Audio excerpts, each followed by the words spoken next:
Welcome to Braindrop by VCOM Solutions. Each episode, we talk to IT leaders and experts, explore recent projects, and learn from their triumphs and challenges. We hope today's episode provides you with a unique window into the world of IT, where creativity meets problem solving and technology drives businesses forward. I'm your host, Jethro Castillo. Now let's drop into today's conversation. Today on Braindrop by VCOM Solutions, I am joined by Dennis Leskowski, the CTO at Goldfish Swim Schools Franchising, a swim school that teaches more than 200,000 students per month across the franchise system, which spans over 170 schools across the country and Canada. Dennis is a proven IT and tech leader who focuses on human-centered design to improve business process, stakeholder management, and end-user adoption. He prides himself on listening, empathy, and communicates in a way that is kind and easy to understand. All marks of a good leader. Dennis, thanks for being on the podcast. Thanks for having me. Glad to be here. So before we jump into tech, obviously not everything about our lives is tech. So when you're not doing tech and IT, what kind of fills your free time? I got a wonderful wife and 3 kids, Jack, Trevor, and Sydney, who are ages 15, 12, and 9. And they I'm mostly dad chauffeur at that point, going from soccer and baseball and theater activities and taking them here and there with Amy and I, going 3 directions in 2 cars. Yeah. When you said theater, sports, what are the things that you almost vicariously live through, your kind of passions? Well, I think part of it is that I've really enjoyed coaching them over the years. And so I think this is part of me growing up. Obviously, I played sports and I did some debate and performance and other things like that. But I think the fun part for me has always been strategy. And I think that translates to what I do at my job. Right. But man, I love coaching, especially with in soccer and baseball, and seeing some teams just accelerate and bring them to the next level, and working with the kids to grow them, not only in their skills, but especially in character. I love being able to pour into them individually and personally. It's fun. And I think there's something so awesome about that in the sense that it is also a skill to be able to coach and guide in a way that allows other people to maximize their talents, but like you said, also their character, which then in turn makes their skills better as they become more confident and more joyful in themselves. So I think I really like that answer.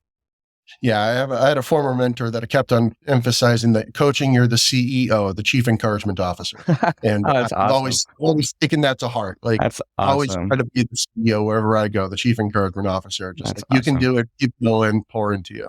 Well, you're the CTO now, so you're the Chief Transformation Officer. So we can do it there. I guess I'm trying to do the same thing, encourage people with technology. Exactly. Well, obviously, a huge part of your job now is that strategy and that coaching, if you will, even in the corporate space. But and maybe this is true. Maybe you jumped straight out of college into that sort of role, but maybe not. And if that's the case, how did you exactly get started in IT to get to where you are today?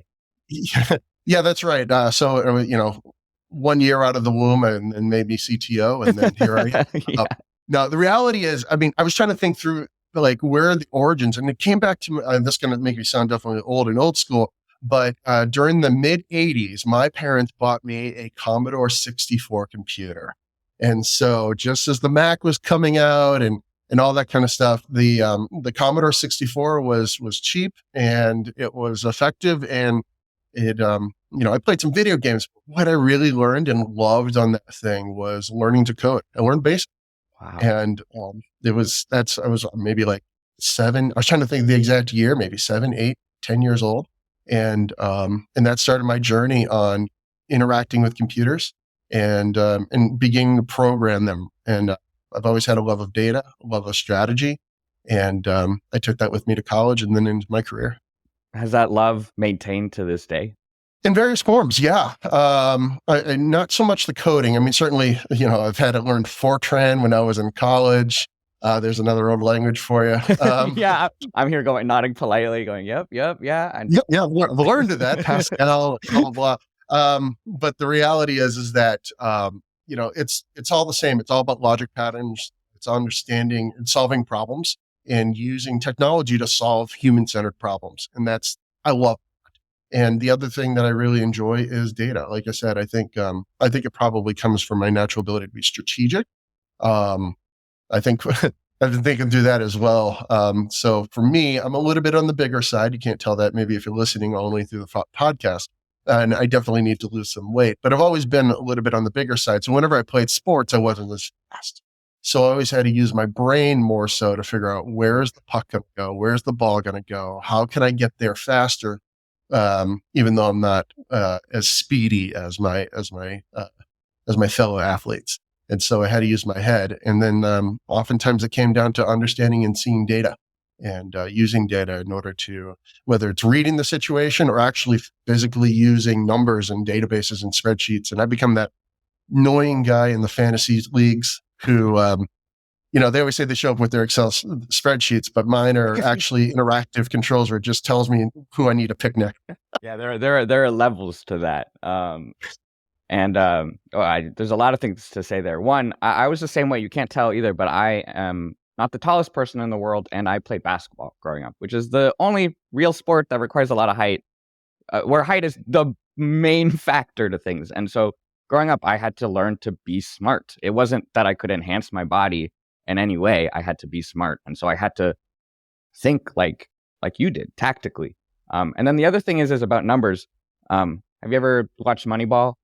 That was actually when I was interviewing for my role at Goldfish. We actually had a conversation about Moneyball. I mean, that's exactly the world I came from. I was born and raised in the Bay Area, so the A's were actually still my favorite team. So I'm a little bit sad that they're moving to Las Vegas, but also a little happy that they don't have to be in that little crummy stadium anymore. So, but you.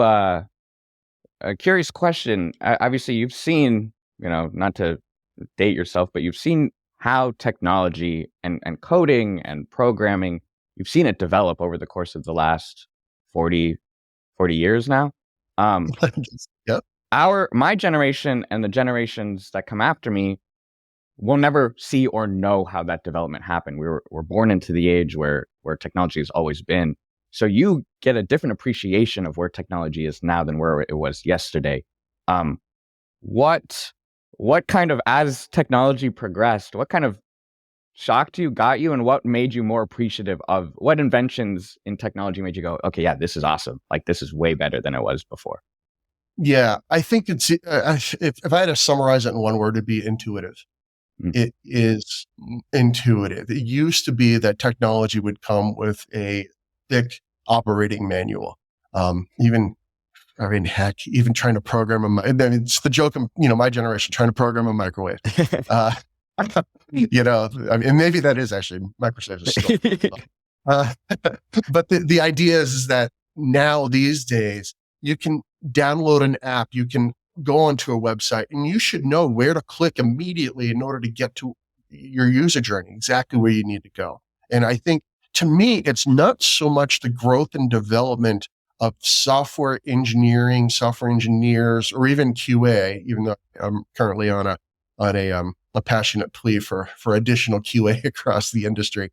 I think the biggest growth and development that I've seen, at least over the course of my 25-year career, has been the rise of the product manager.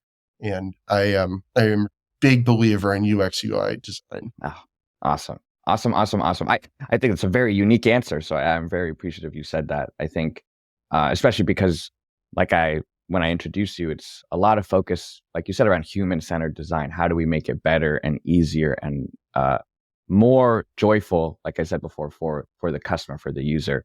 So I love that tech isn't just the end goal for you. It isn't existing in and of itself. It helps to serve the most important thing in life, in my opinion, which is other people. Yeah. And to be honest, I personally haven't always been that way. Mm-hmm. I mean, I started off as a nerdy engineer. Shout out to all my fellow coders and nerds out there. I mean, I actually, my degree's in aerospace engineering. Oh, wow. And I loved, when I graduated from the University of Michigan, I just loved, nerding it up. I loved the data. I loved diving in. My first job was in ball bearings, of all things, where I was helping our clients to create better electric pumps and electric motors and even roller skates, roller blades, go faster, and all these different applications. I was using data upon it, but I had to learn how to speak the language of my clients. And then eventually, fast forward several years, I joined a nonprofit. My wife and I was really impactful for us while we were in college, organization called Crew, that it mobilizes college students to go around the globe for evangelism and humanitarian aid purposes, and 200 countries around the globe. They're doing some great work, and we wanted to give back for a couple of years and help to digitize them. Turned out to be 15, but what ended up happening is, as I went in with the goal of trying to digitize them and help them and create more better, faster, better technology in this growing world of, online and websites and e-registrations and all that, what they poured into me is made me more people-centered. Yeah. And I'm so grateful of that. And it really made me, because these people, most of the people who joined Crew, 25,000 employees, they didn't join it because they were, they loved tech or enjoyed the research. They were all people. They were the people that, they'd smile when you walk in the room, as opposed to us boring people. And so, so it really made me like, okay, how can we make this website intuitive? How can we make this app on their phone just plain intuitive, so that they exactly know where to go and they don't need to be trained? Yeah. Yeah. No, it's incredible, because it the role that you've landed in now, obviously it's very tech heavy, what you did during school, but it was also the extracurricular outside of school and being able to pursue a different part of our lives, your life, that kind of connected those two things and made you the person that you are today. Obviously there are other things that happen, so I think that's really incredible, for sure. Yeah. The first thing I want to say is congratulations to you and the University of Michigan to winning football. And I'm sorry that we're rivals because Notre Dame, but just wanted to kind of give you a sort of snarky congratulations, if you will. Well, thank you very much. It was a wonderful win, but I've been following Michigan football for like 25, 30 years now. And actually, I was in the Michigan marching band as a tuba player when I was in your stadium at the University of Notre Dame. And that facility and that whole game experience when I was on the field in South Bend was incredible. Great fans and a great experience. Yeah, absolutely. So kudos to your background as well. Thank you. So obviously tech people, and we fast forward to today, and you are now the Chief Technology Officer, which is tech and people. So I've introduced you and your company. You can probably introduce that better than me. So why don't you kind of talk about your IT team and environment, how long you've been there, and kind of the whole makeup of the organization? Sure. Let me give you a background on Goldfish. So Goldfish has been it started in 2006 with Chris and Jenny McQuiston, as they she's a highly competitive athlete, Olympic qualifying swimmer, and she saw the need for teaching kids. And she developed this world-class curriculum. And then we also have these environments where temperature of the water and the temperature of the air outside is around 92, 94 degrees. And so the kids are like not shivering or anything along those lines. And the parents can see it's all, big glass behind it that they can see what's going on. And it's just really, it has a wonderful tropical environment. And we have some just a great situation with it. And we're growing all the time. And they've grown like crazy over the past number of years, to the point where they saw a need for somebody to lead their technology. And so 4 months ago, I was hired on as the first CTO within the franchise, and been given a mandate to make things faster, better, leaner, less clicks, across the whole board. So that's what I'm looking forward to. We have only a team of 7, which has been quite an interesting thing for me, as as my previous role before that with EPAM, I was leading teams of about 100 to 150 engineers, and it was. But I mean, we do have a lot of contract and SaaS software that we're using, Goldfish. So the team's sort of expanding, but the reality is that we're on a mission to create better reporting for our franchisees. We're on a mission to make sure our customers, our members, the wonderful people that bring their kid to the pool, they're able to see the level that their kids are at, so that ultimately at the end of the day, we know that swim lessons saves lives, and it's such an important skill for kids. So yeah, so that's the overall of where we're going and what we need to do. Yeah, let's jump into that deeper. Obviously, you've only been there for 4 months, and it's a very new thing. I think the first question is how are you transitioning from leading a team of 120 to 7? It must be a shift in how you manage, for sure, right? It is, but it isn't. Everything, I don't know, if I've learned one thing, if almost like as I was thinking about this, joining you today, Jethro, on this podcast, I had one thing to say, it would be ruthless prioritization.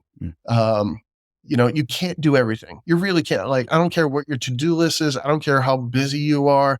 At the end of the day, you have to say, what's the most important things you can work on? And whether you have a capacity of 7 plus, contractors and SaaS providers, or whether you have 150, you still need to prioritize those people to exactly what you need them to do in order to make the biggest impact and move the needle.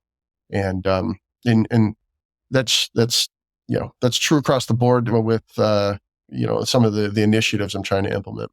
Yeah, and so, well, when it comes to ruthless prioritization, again, being there for only 4 months, what have you ruthlessly prioritized? What's on the docket? What are you excited about to kind of start to push into the organization? Yeah, I think there are 3 things that are at the top of my. So yeah, all right. Let me think for a second and cut that crap out that I just mentioned. So yeah, I think there are 3 things that are at the top of my priority list. First of all is having just a clean customer experience. I want them, when they go on the app, they go on our website, they're in the front desk is interacting with their software they're trying to maintain or move things forward with, that it's intuitive and people know what to do. The second thing that I want to make happen is make sure that our owners and operators, we have some wonderful folks that have invested into creating these brick and mortar pools across the United States, and they need to have at their fingertips how their school is running. What are their financials? What's their marketing? What are their leads? What are their sales? How can they help better manage their employees? Anything along those lines that can help them, it would be super helpful. And then the last thing I think is creating in the direction I've seen the industry go in is a product-centered budgeting and product-centered management system.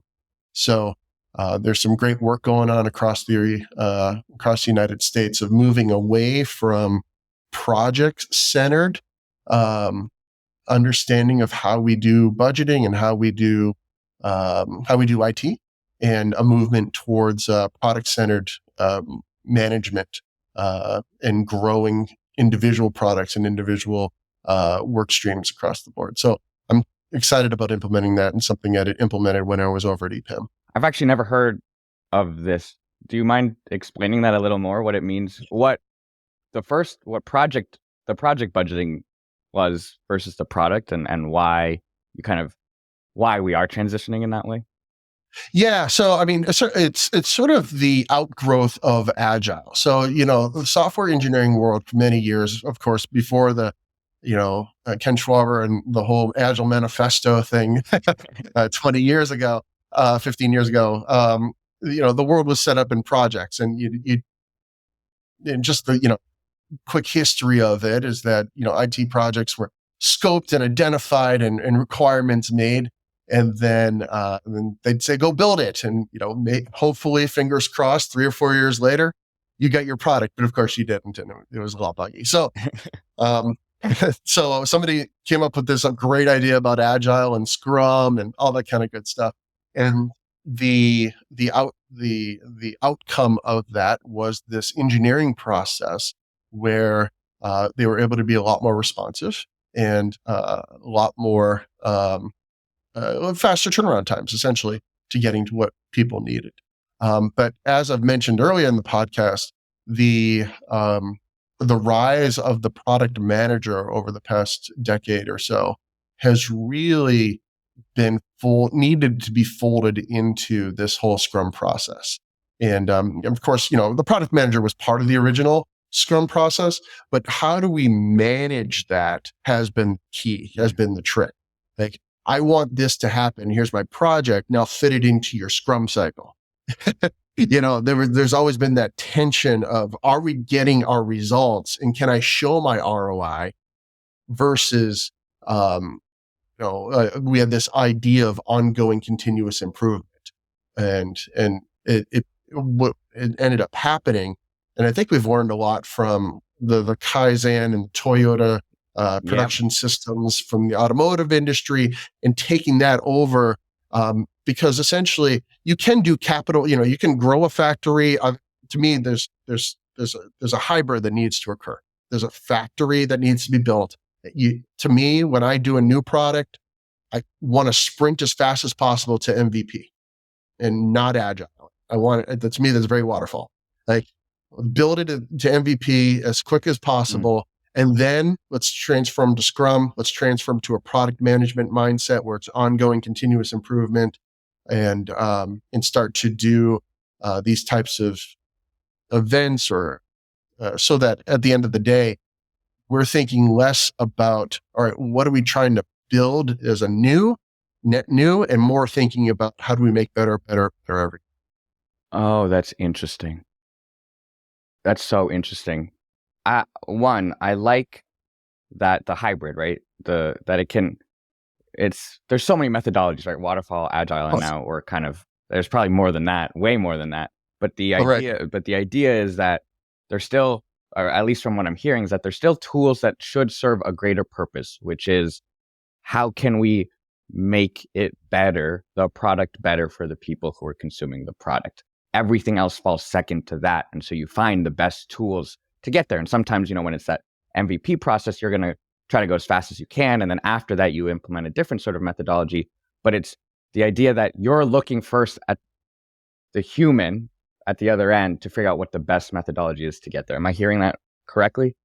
You're exactly right. I think as a tech leader, I need to come in with my different methodologies. And maybe I take this from, watching him playing football when I was in high school or whatever, or baseball. But you just can't do the same approach with every at bat. Like, each pitcher is different. From you play basketball, if they're doing a press defense versus a man versus a zone, you can't go attack a zone the same way you would do a man to man. So you need to come in with, I guess the term is fit for purpose. This fit for purpose methodology that goes in, or else our client, and I saw this all the time at EPAM, where sometimes we'd start off with a certain methodology, and then I'd have to come in and change it. But then by that point, the client would always make these jokes like, "Oh, we're not doing agile, we're doing wagile," which is waterfall agile. I'm like, that's a funny term. And then they, fragile.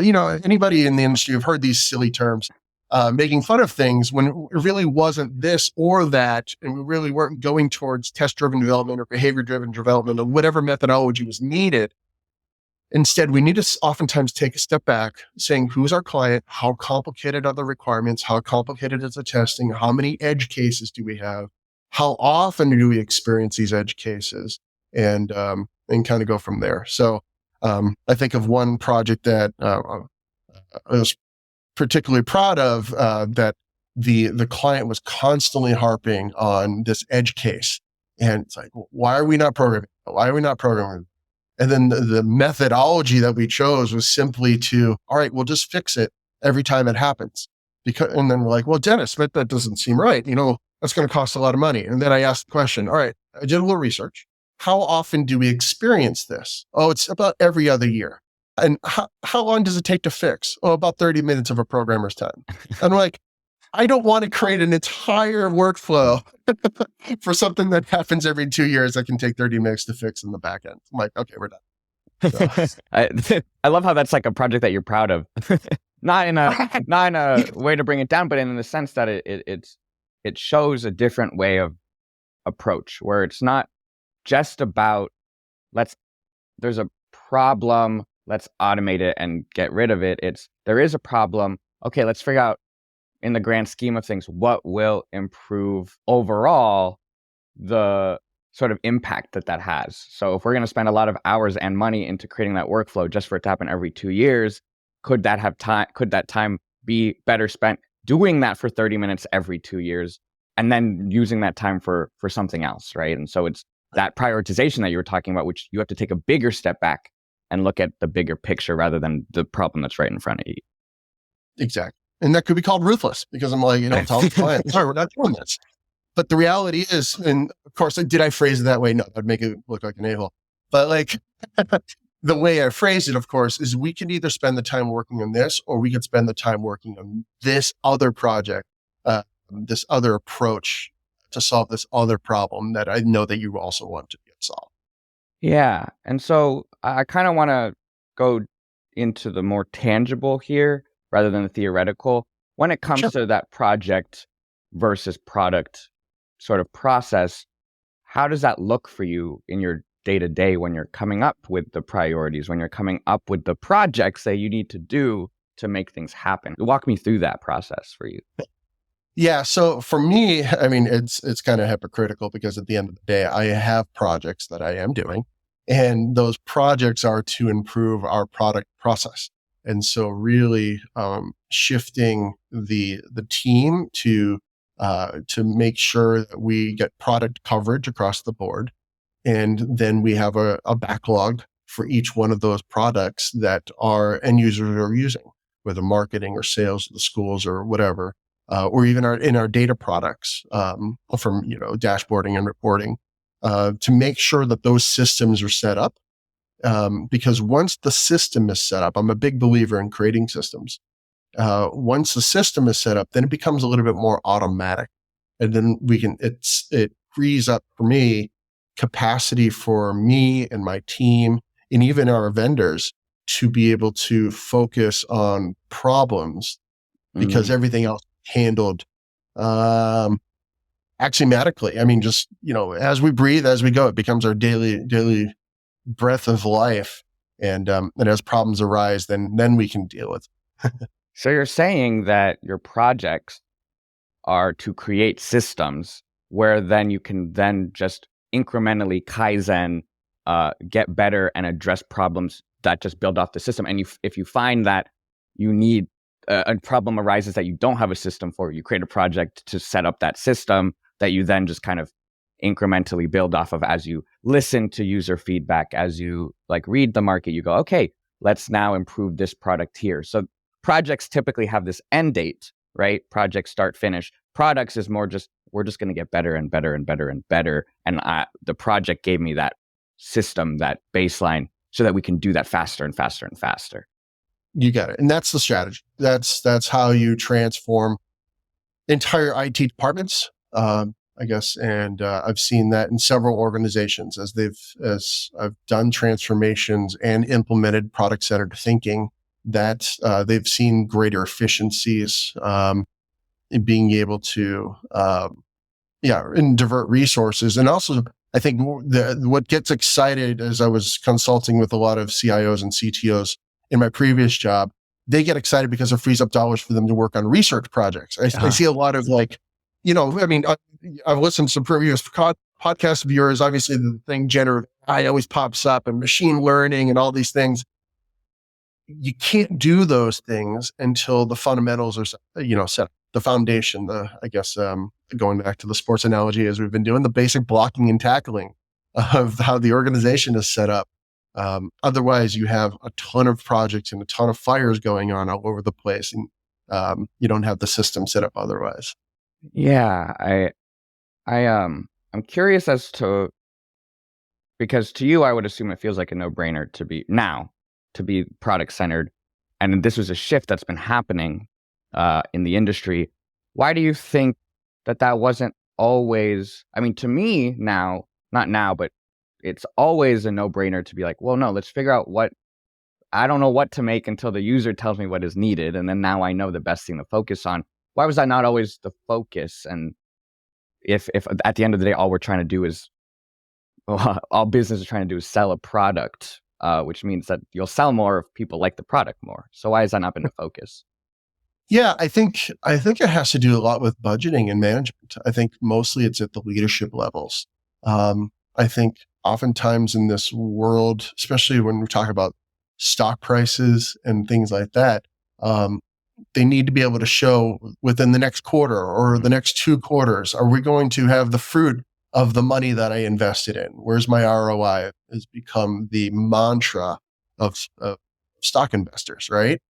Right, for sure. And so if it's not about, unfortunately, it's just not about creating happy customers as much it is creating happy investors. And I think that's a shame. And I think a lot of the larger organizations can sometimes falter where there's a need for a long-term trend. And, maybe I'm shooting myself in the foot as far as getting into an organization that has such short-term goals. But I think that's one of the things that I love about Goldfish. They're really thinking about the long term. Yeah. They've asked me to have a 10-year vision.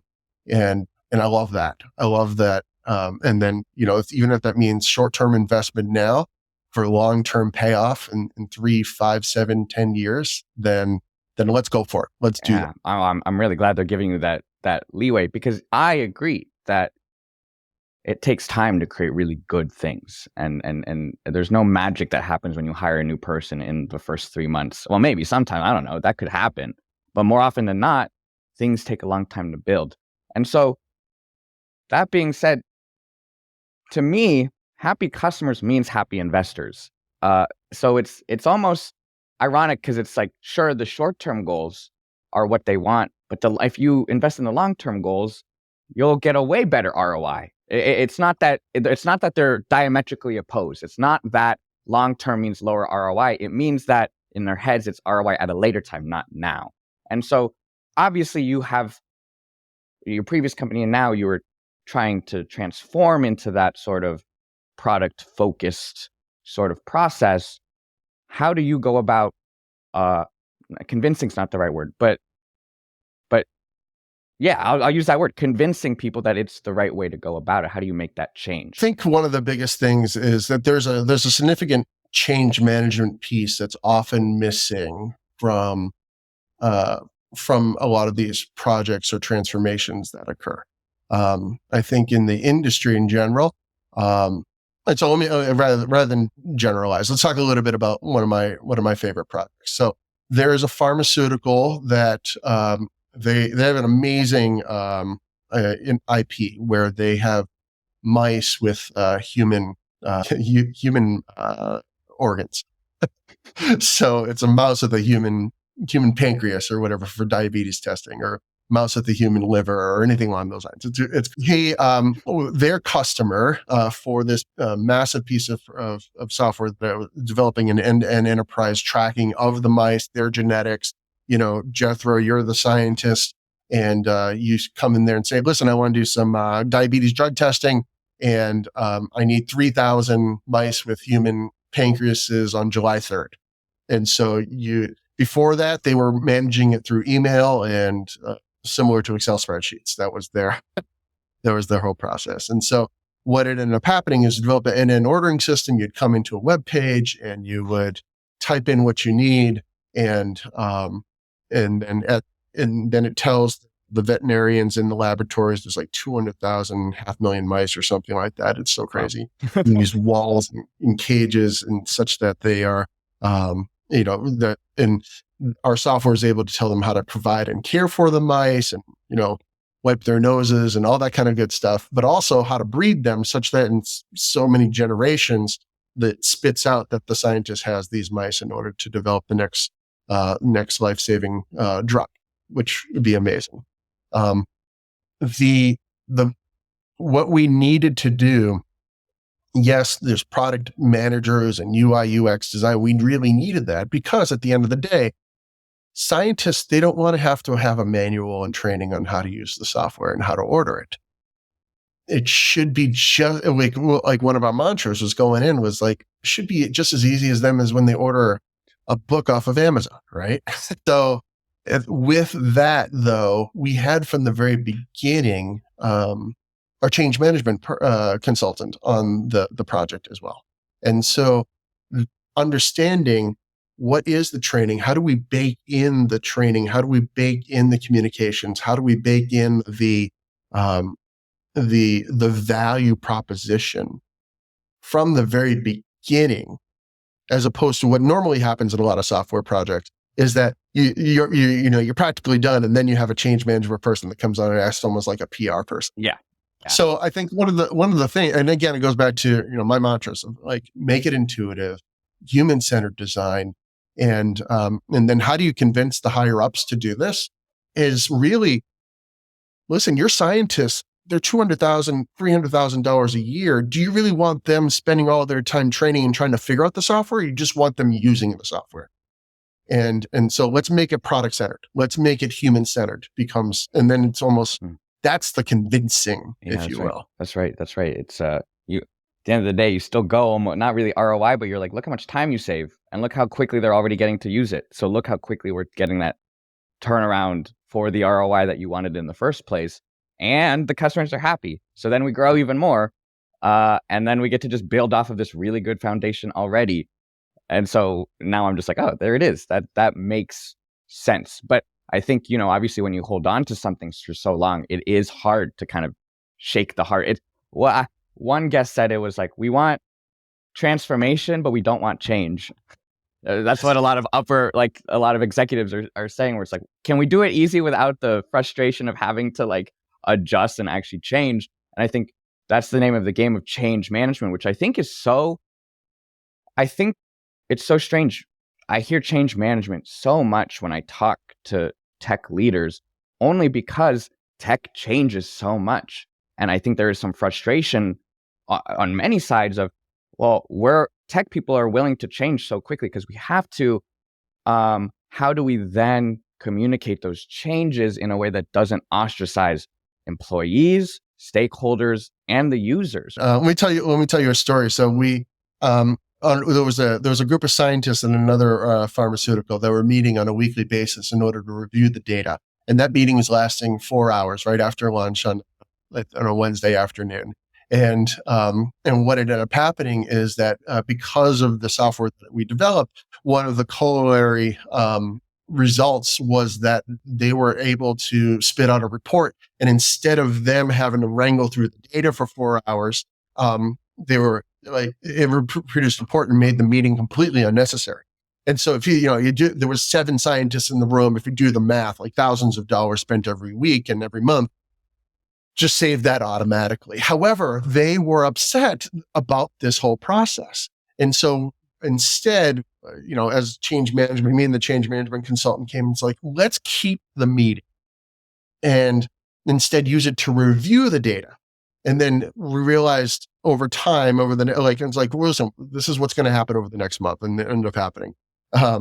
We'd get done early. We'd get done earlier. We'd get done after 1 hour. We'd get done after like 20 minutes. And then we realized, hey, let's just meet for a half hour. And instead of reviewing the data, it simply became what really became the real issue is, hey, we actually like meeting with each other, spending time together. And it just became a social hour for 30 minutes, or a social time for 30 minutes of them wanting to connect. Because at the end of the day, I mean, as much as technology can replace a lot of this information, we can, of course, never replace human-to-human interaction. Yeah. And they really craved that. And the change management consultant saw that, and it was really fun to see. That is awesome. I love that. Well, I have 2 more questions for you. Sure, shoot. The first is, if you could have anything you wanted, this is a Christmas wish list. If you could have anything you wanted to help you do your job better, what would it be? Oh, it's going to sound, I'm going to sound completely hypocritical, but at the end, I have been struggling for about 10 years of managing my own task list.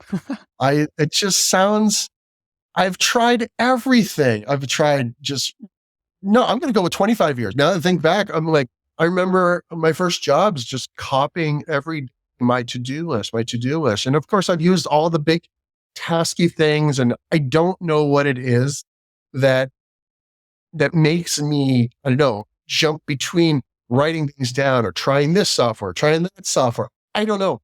And then how to integrate it, of course, across the system. But it's just, it's personal task management. And, how do you fold an email? How do you connect to that? It's just terrible. I love that, because it's like, I don't know how someone is supposed to give you the magic. Or you just want someone to insert into your brain the ability to task manage. It's so crazy. And I'm a decently organized person. Like, I'm like kicking myself. I'm a decently organized person. Like, I don't know. Why can't I manage my own tasks? I don't know. And to give you credit, it is hard. It is hard to do that, for sure. But the final question is, and you've said a lot of good nuggets already, so I don't want to put any more pressure on you, but what are some of the greatest things or pieces of advice that you've learned in your career that you'd like to impart onto the listeners today? Yeah, if I would say one thing is this. I know business is important to a lot of people, and I know we're talking about money, and I know a lot of IT directors and IT people have a lot of pressure put on them. But be kind, honestly. Be kind. I know we're talking about zeros and ones, but a human being has a heart, has a mind, has a brain. The most important thing is people and how to interact with them and care with them. And I hold that to be true, not just in my personal life with the sports teams and coaches. And yeah, I can totally get upset with refs and all that kind of stuff as much as the next guy. But I will never yell at kids or, yell at yell at other people or whatever. Unless it's like a safety situation where something bad's about to happen. Certainly in that case, we need to get into emergency mode. But beyond that, let's treat each other with kindness. I like Patrick Lencioni's works. So do we. And yep. And, especially the ideal team player, happy, not happy, humble, hungry, and smart. And the smart there refers to people smart, emotional intelligence, and connecting with others and just being able to be with them. So I think that's a big thing that I think IT and engineering type of people need to be reminded of. And I think a big piece of work that I want to encourage people across the world is check out Brene Brown's work in empathy. Yeah. I started reading through that stuff about 8-10 years ago, and honestly, it changed my life again. It was a lot of how do I tap into connecting with others, and that was big. Yeah. Well, I think that was a wonderful way to end this conversation. I just wanted to say, Dennis, thank you for your time, for your wisdom and your expertise. After this podcast ends, I'm literally going to just start writing everything that you said down, just so I can learn from that. And I think you think I'm being a sweet talker right now, but I think there's a huge need out there that I've noticed with change management and being able to communicate with people and to bring people along for the ride rather than take the ride for yourself and then pull everyone to be where you are. And I think this tells a bigger picture than just IT and tech. I think that's a human thing, right? That as tech progresses, we cannot forget to be human first, because tech serves humans, and without humans, there would be no tech in the first place. And so we have to remember that and not to replace who we are with what we make. That makes sense. 100%. Totally agreement. It's all about human-centered intuitiveness for technology. Yeah. It's all people. Exactly. Well, thank you, Dennis. We'll keep in touch and take care. My pleasure. Thank you. VCOM Solutions is here to help make your IT projects and day-to-day operations as easy and efficient as possible. If you'd like to see how VCOM can help your organization save time and money, request a demo at vcomsolutions.com/demo. Do you work in IT? Be a guest on Braindrop. Go to vcomsolutions.com/Braindrop guest to sign up. Thanks again for dropping in. Don't forget to subscribe, and you can find us on social media at VCOM Solutions. Until next time.